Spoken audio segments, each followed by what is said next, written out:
enough. I'm bored of sledding. Let's make a snowman.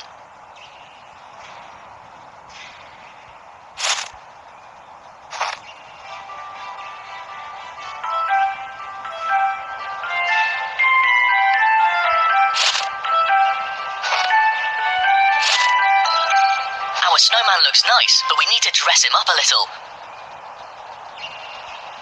Yes, this is exactly what I want. Wow, I can see a beautiful sled down there. I'd like to sled on it. We have to tie my sled to it. I do this often with my friends. Can you help me get there? Help me get to that beautiful sled.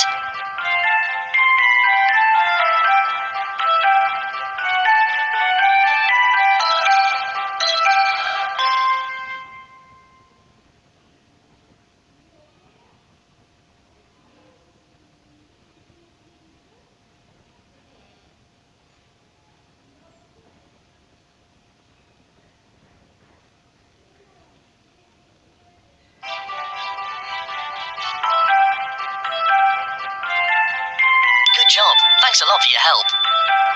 Let's go, and don't stop.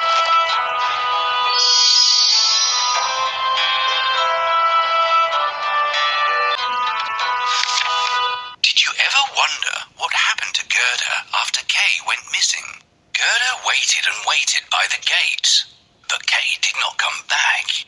In the evening, she went to see the boys playing on their sleds. Did you see Kay? She asked. Oh yes, he tied his sled onto a big white sled and left the town, Said one of the boys. Gerda was very sad. She waited and waited for Kay right through until spring. I wonder where Kay is. I hope he's safe. She thought one day.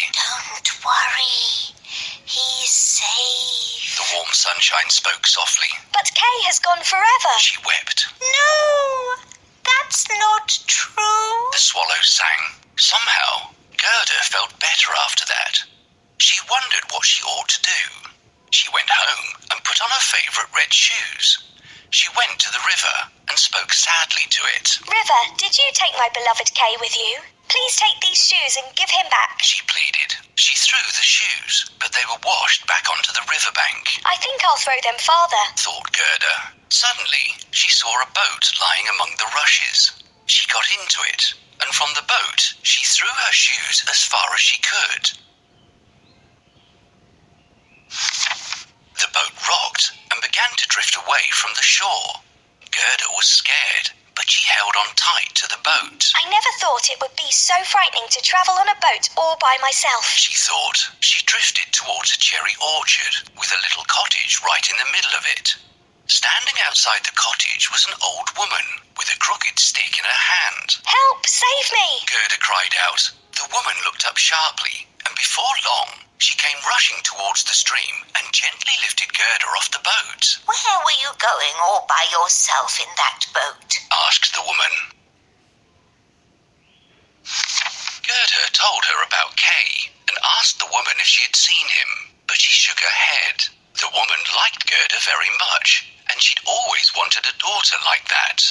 She knew a bit of witchcraft, though she was a nice and harmless woman. All she wanted was to have Gerda live with her. I'm sure the rose bushes in my garden will remind this little girl of her home and her friends. Thought the woman. I'll use a bit of magic to hide them. She waved her crooked stick over the rose bushes, and they sunk into the ground.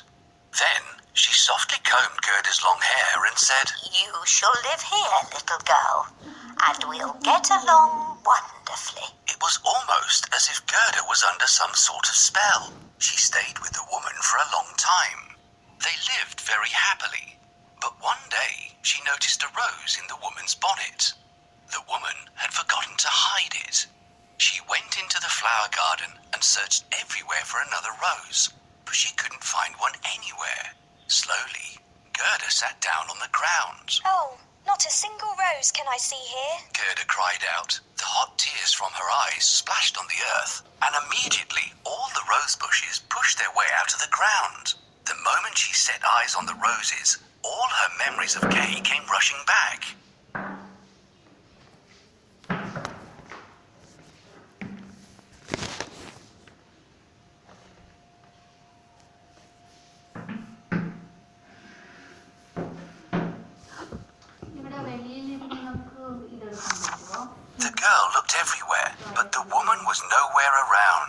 Without waiting for a moment, Gerda pushed open the rusty gate and ran out as fast as she could, even though nobody was chasing her. Oh, Kay, how did I forget you? Said Gerda. I must look after you. Spring and summer have passed and it's autumn already. Back in the cherry orchard, it had been spring forever. But outside, the leaves had turned yellow and autumn was fast approaching.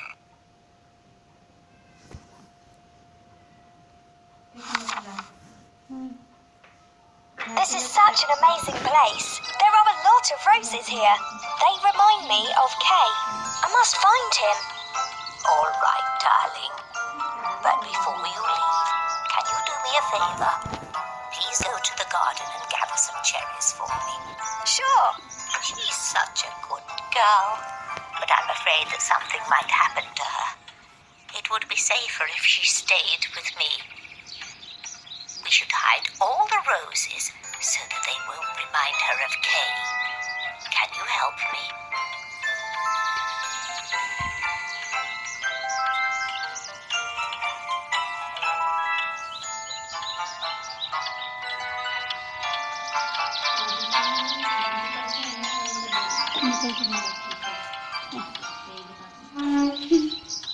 That's good.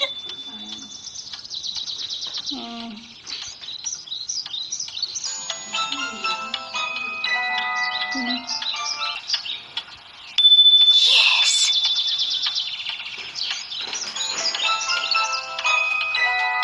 Good job. I've gathered all the cherries in your garden. I have to leave now.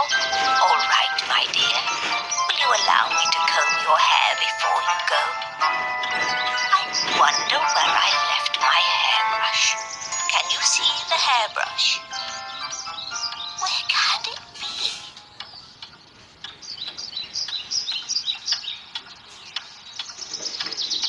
There it is. Thank you. Magic comb. Please help this little girl forget her past and stop worrying. Well, this is it. Oh, I feel so light and free. I really like your house and this garden, but I can't help feeling like I've forgotten something. It's because you are tired, my little child. I have a room for you. You can rest there a while. I've not been there for a long time, so you will have to clean up the room. We need to clean the room. I see a cobweb in the corner of the ceiling. We'll brush it away. Let's fix the curtains.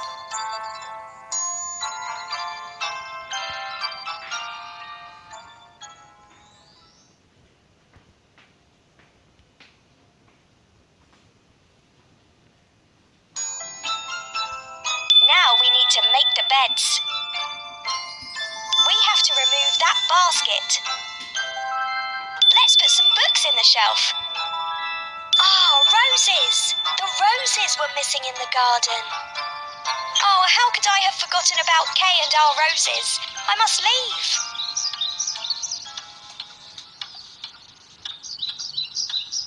I need to go now. I have to find Kay.